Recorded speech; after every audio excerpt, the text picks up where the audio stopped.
Risk appetite versus risk tolerance explained. Executive English. Let's cut the fog around risk. Executives need to signal their risk stance clearly, or teams pull in different directions. When language is fuzzy, decisions slow down, projects stall, and investors get nervous. Clarity speeds approvals and protects credibility. In this video, we'll separate two terms people often blur: risk appetite and risk tolerance. Appetite sets the big picture ambition. Tolerance defines the day-to-day limits. By the end, you'll know how to discuss both with confidence, set measurable boundaries, and keep growth aligned with safety. Ready to make risk talk simple, actionable, and investor-friendly? Think of risk appetite as the strategic signal, how much risk the organization is willing to pursue to hit its goals.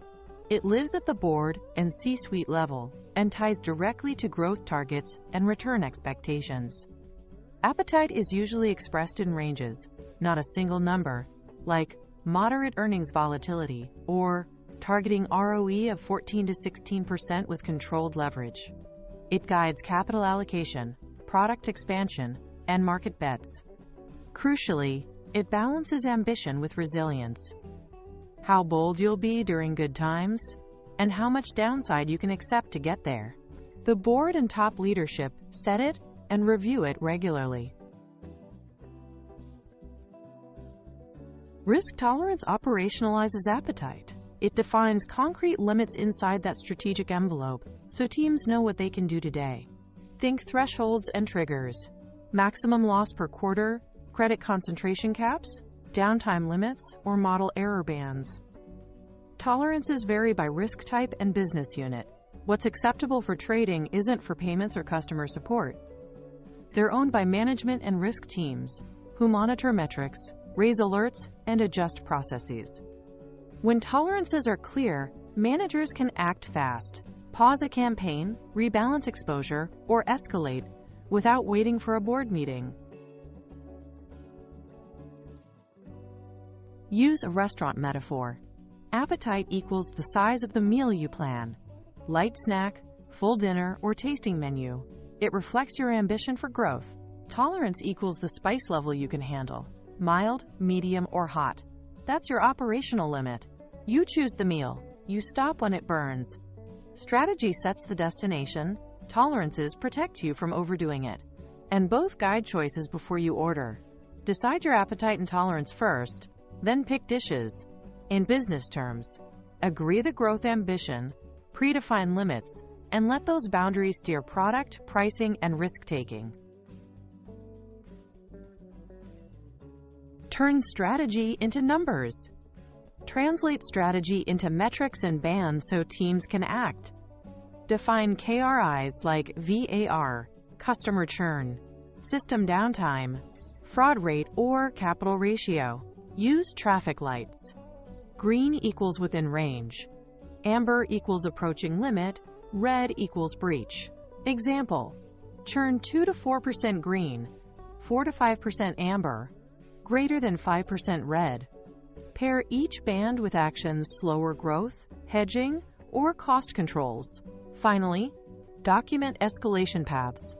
Who gets notified at amber? Who approves remediation at red? And the timeline. If it isn't measurable, it isn't manageable or defensible to investors. Make your stance crisp and testable. Try: our appetite is moderate for credit risk. We'll pursue selective growth with diversified exposure. For limits: tolerance: loss less than equals 1% per quarter on the retail book, measured net of hedges. For governance: if amber, pause growth and review marketing, pricing, and collections within 5 days. And for urgency: red triggers executive escalation to the CRO and CFO within 24 hours, with a remediation plan by week's end. Clear statements turn debate into decisions and keep everyone aligned on consequences. Watch for traps. First, Mixing vague slogans with hard limits confuses teams. Prudent growth means nothing without numbers. Second, one-size-fits-all tolerances across units ignore different risk profiles. Tailor to credit, market, ops, and cyber. Third, never updating after market shifts leaves limits misaligned with reality. Stress events demand recalibration. Fourth, publishing rules no one can measure undermines discipline.